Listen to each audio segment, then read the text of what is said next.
오늘 또 주님 사모하는 마음 가운데 주의 제단에 나와 하나님께 예배드리는 여러분, 하나님께서 베풀으시는 은혜와 축복 받아 누리는 복된 시간이 되시기를 주님의 이름으로 축원을 드립니다. 지난 주간 가을 비가 많이 내렸습니다. 가을에 내리는 비치고 가장 최대 강우량이라는 소식도 들었습니다. 또 비 오기 전과 비 오고 난 후의 날씨는 참 급격하게 변해진 것 같습니다. 지난 목요일쯤인가요? 신방 다니면서 갈대 축제 자리 거기에 이제 전시회가 있어서 격려하고 참여하러 나갔는데 점심 먹고 나가는 그때는 얼마나 더운지 여름 날씨처럼 더운 것을 느꼈습니다. 근데 비 오고 나니까 그냥 갑자기 싸늘해집니다. 기온의 변화가 좀 이렇게 완만하게 곡선을 쥐어서 계절의 변화를 느껴야 할 것 같은데 그냥 계단식으로 뚝뚝 떨어지는 그런 느낌도 받습니다. 그만큼 기상이변이 심하다 하는 것을 피부로 느껴보면서요, 지금 가을 국화축제가 지역마다 한창입니다. 우리 강진은 갈대축제가 오늘로 마감된 줄 압니다만 다른 지역은 이제 국화축제가 한창 열리고 있죠. 그런데 방송에서 들은 소식이 가면은 국화축제에 국화가 안 피어서 행사 준비들은 그냥 울상이라고 그렇습니다. 그도 그럴 것이 9월의 날씨가 좀 추워져야 이 국화라는 이 꽃도 가을이 왔구나 하고 이렇게 계절을 느끼면서 꽃망울을 맺혀 간답니다. 근데 올 9월이 어땠습니까? 여름처럼 뜨거웠죠. 그러다 날씨를 인식하지 못해서 아직도 여름이구나, 가을이 안 왔구나 라고 꽃망울을 맺을 염두도 안 나다가 갑자기 가을이 오니까 이제 꽃망울이 맺히기 시작했다는 겁니다. 만개를 하려면은 국화축제가 2주간이 아니라 평상시는 다 2주간이 국화가 활짝 피어서 거기에 맞춰서 다 준비를 해놨는데 올해는 한 일주일쯤 늦어가지고 축제가 끝나면은 만개할 것 같다라는 것이 이제 방송에 나온 소식이었습니다. 기후 변화가 우리의 삶을 예측할 수 없는 것으로 이끌어가고 있다는 것이죠. 한 번도 경험하지 못한 일들이 자꾸 생깁니다. 계절의 변화도 우리가 느끼기 9월이면 9월답게, 10월은 10월답게, 11월은 11월답게 가야 되는데 그렇지 못하고 여름이었다가 가을로 훌쩍 또 벌써 초겨울로 접어드는 것처럼 이런 느낌을 받습니다. 이런 변화무쌍한 세상 속에서 우리가 신앙생활을 한다는 것, 또 이렇게 세상이 예측할 수 없는 대로 막 바뀌어가는데 거기에 믿음을 지켜내고 예배하는 삶을 살아간다는 것이 그렇게 녹록하지만은 않는 것 같습니다. 우리들의 기후변화가 세상이 확 바뀌어가는 것처럼 우리들의 삶의 현장도 바뀌어가니 거기에 맞춰서 살아간다는 것, 또 신앙생활을 한다는 것이 쉬운 일만은 아니라 그런 이야기입니다. 그럼에도 불구하고 만물이 깊어져가는 가을은 여전히 우리들에게 곁에 왔고 우리들의 마음들을 이제 가슴 깊이 그것을 느끼게 만들어줍니다. 이렇게 계절의 급격한 변화를 보면서요, 우리의 인생의 기표도 깊이 생각해보는 그런 믿음의 계절이 되시길 바랍니다.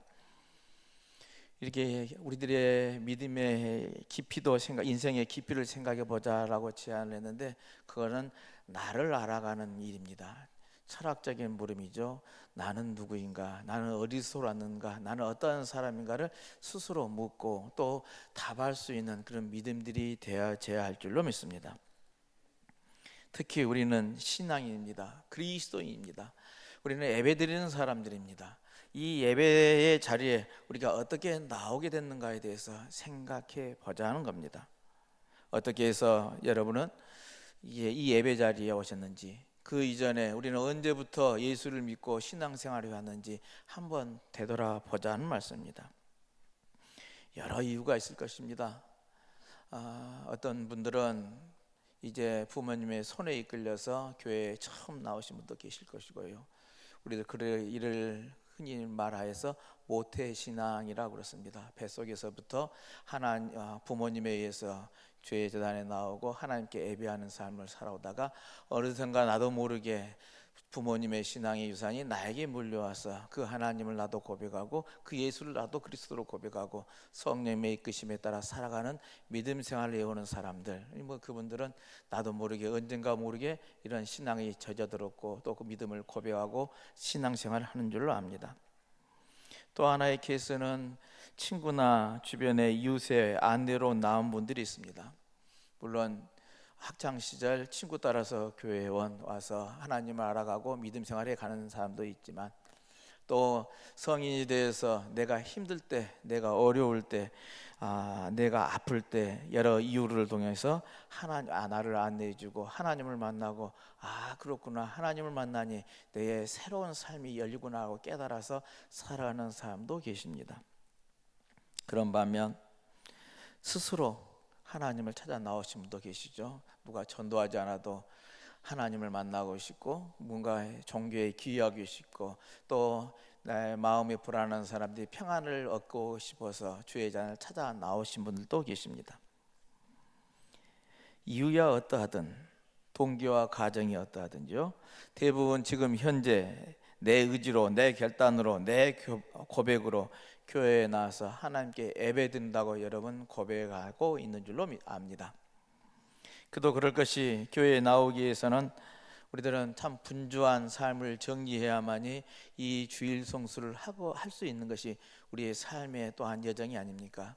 직장 생활하는 분들은 이제 5일 동안 직장 생활하다가 주일날 하나님을 예배하는 것도 당연히 우리들의 하나의 과정으로 이해하고 하나님을 예배하는 것도 있고요. 또 장사하신 분들은 미리미리 이제 준비해서 이날을 비워 놓아야만이, 그리고 또 가게 문을 닫아야만이 올 수 있는 것이고, 농사를 짓는 분들은 이제 이들이 서둘러서 반일이든 들일이든 정리해야만이 이 거룩한 시간을 하나님께 예배할 수 있는 자리로 나올 수 있기에 우리들은 그런 준비를 해야만이 오늘 이 시간을 하나님께 예배할 수 있는 줄로 압니다. 그러기에 목사님 물어보는, 제가 묻는 여러분의 질문은 어떻게 이 주일날 예배한 자에 나왔습니까? 라고 이야기한다면 내 의지로, 내 결단으로 나왔지 남이 가자고 해서 억지로 온 것은 아닙니다 라고 대답할 수도 있을 것입니다. 그러나요, 엄밀히 말해서 그거는 아니라는 사실입니다. 내 의지, 내 결단처럼 생각하지만 내 발로 내가 주의 제단에 나왔지 누가 강제로 떠밀려서 온 것은 아니라고 이야기하지만 실제는 그렇지 않다는 말씀입니다. 우리가 알아야 할 것이 있습니다. 내가 나온 것이 아니라 하나님께서 나를 택해서 데려오셨다는 사실입니다. 하나님이 부르셨고 나는 응답하여서 이 자리에 나온 것이라는 말씀입니다. 내 의지와 내 행동을 넘어서서 역사하시는 하나님이 계시다는 말씀입니다. 내 등 뒤에서 나에게 힘을 주시면서 주의 길로, 믿음의 길로 나아가도록 은혜를 내려주시기에 오늘 우리는 하나님을 예배하는 자리에 나온 것이죠. 이게 우리의 믿음의 고백이어야 될 줄로 믿습니다.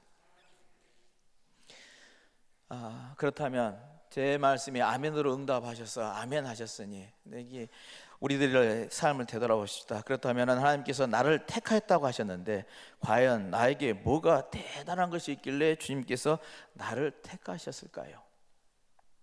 나를 어디에 무엇에 쓰시려고 택하였는가 하는 것입니다.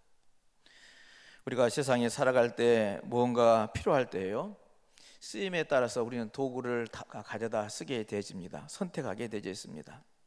그도 그렇죠.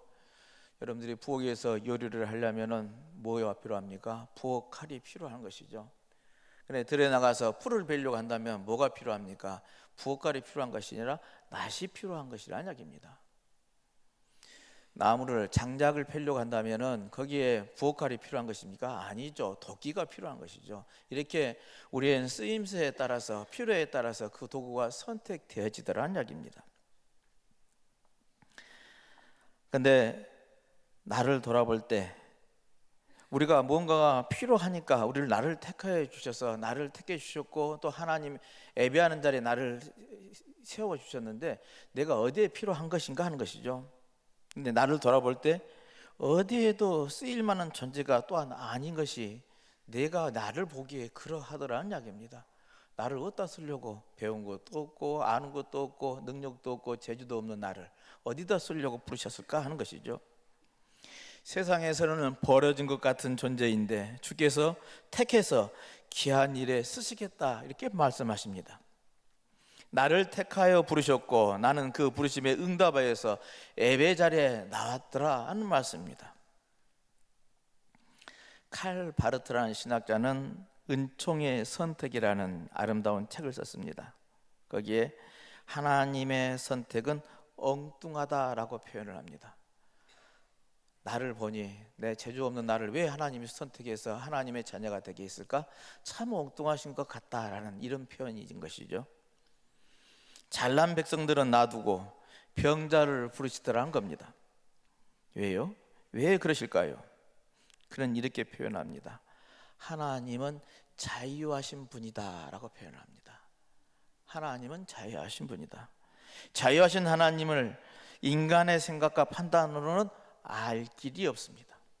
하나님이 왜 나를 선택했는지 알려고 해도 알 수도 없고 또 우리가 그것은 알 필요도 없다는 것이죠. 알 수도 없고 알 필요도 없다는 말씀입니다.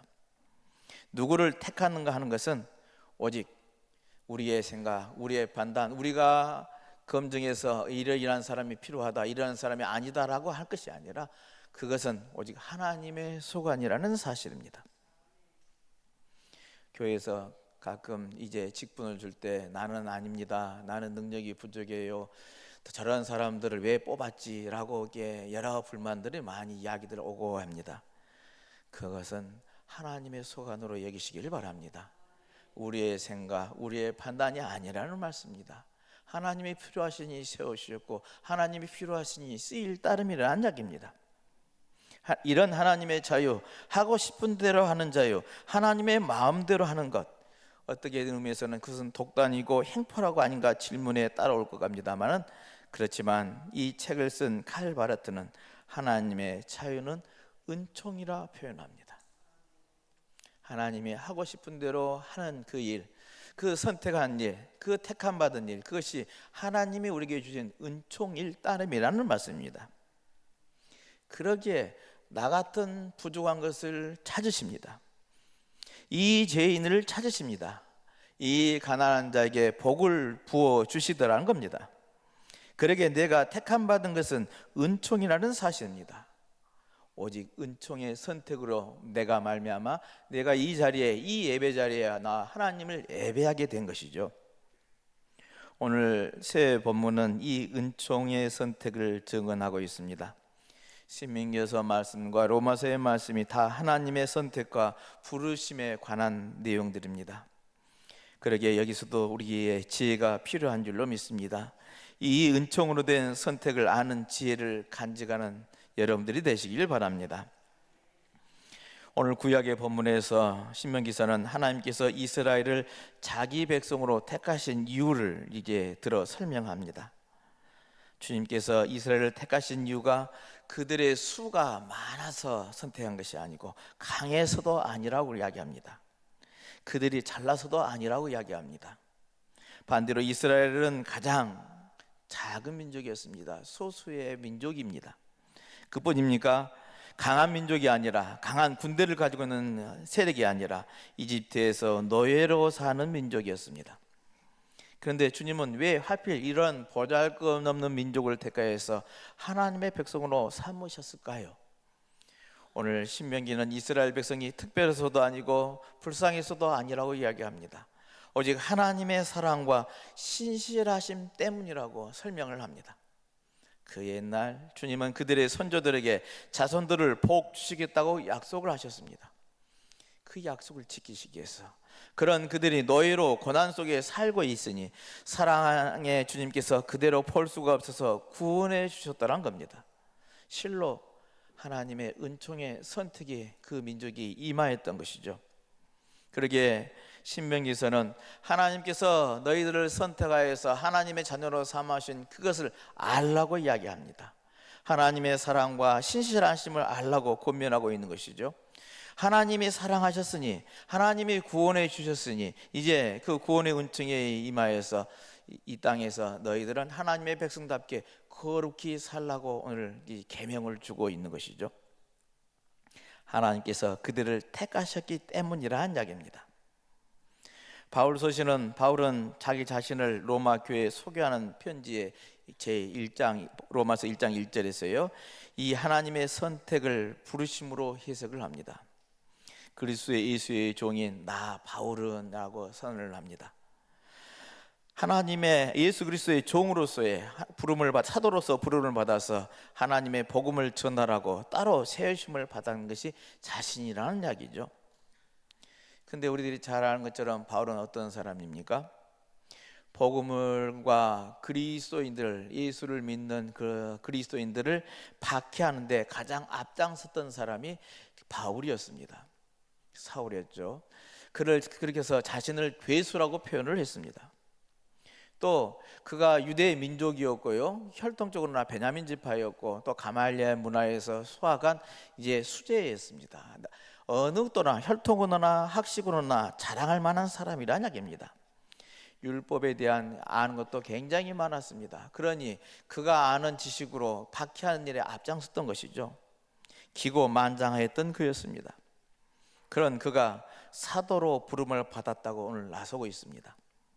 실로 이것은 주님으로부터 비롯된 일이니 어떻게 보면 우리 눈으로는, 그 당시의 눈으로는 기이한 일이죠.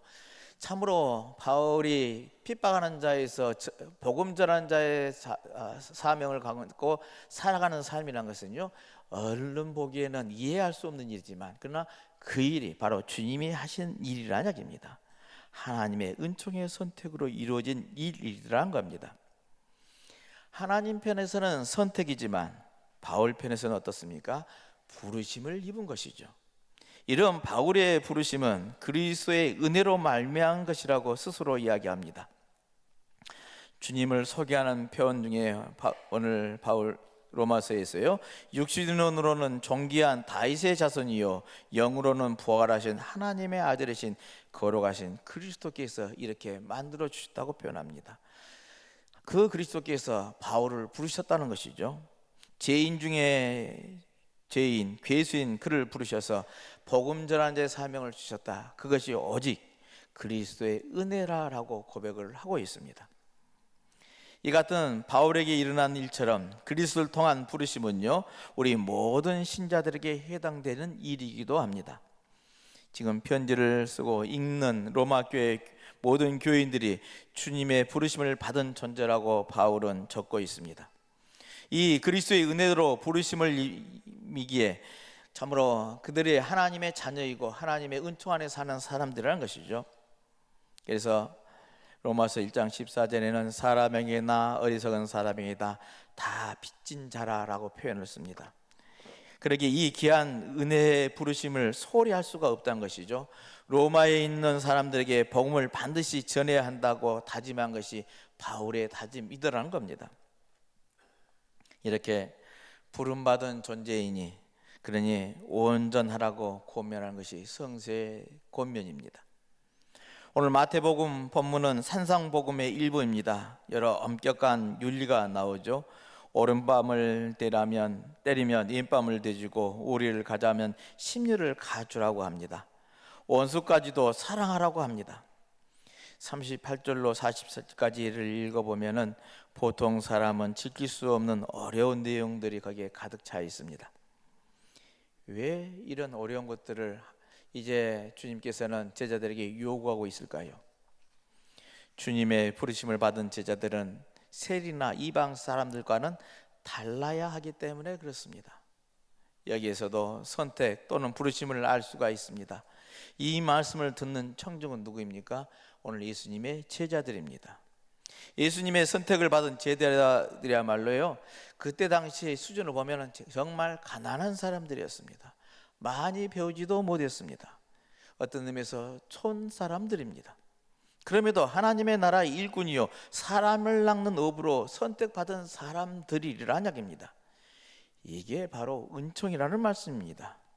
하나님의 은총을 받은 사람이니 그러니 달라야 했더란 것이죠. 세리나 이방 사람들과 같아서는 안 되더란 겁니다.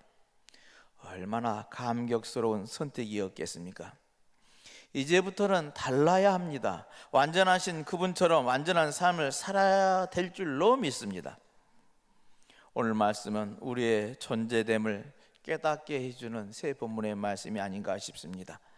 우리는 하나님이 베풀어 주시는 이 은총의 선택으로 오늘 예배 자리에 서게 된 것을 다시 한번 고백하고 또 믿음의 삶을 살아가시기를 바랍니다. 그러기에 우리들이 지금 이 자리에 있는 것은 우연히 있는 것은 아니라는 사실입니다. 하나님의 한없는 사랑과 은총의 선택으로 이루어져서 오늘 이 자리에 우리는 하나님을 예배하고 있는 것이죠. 그러기에 무궁한 하나님의 섭리와 애정을 깨닫는 귀한 은혜가 있으시길 바랍니다. 하나님의 한없는 사랑과 은총의 선택으로 오늘 내가 있음을 깨닫고 그 하나님께 감사하는 믿음들이 되시길 바랍니다. 그리고 내가 얼마나 부족한 사람인지도 깨달으시길 바랍니다. 겸손하게 나를 부르신 사랑 앞에서 감격하는 그런 믿음을 가지십시다. 하나님의 부르심에 응답하는 믿음들이 되시기를 주님의 이름으로 축원을 드립니다. 이렇게 택하여 주시고 불러주셨으니 우리들은 어떻게 해야 됩니까? 달라져야 될 줄로 믿습니다.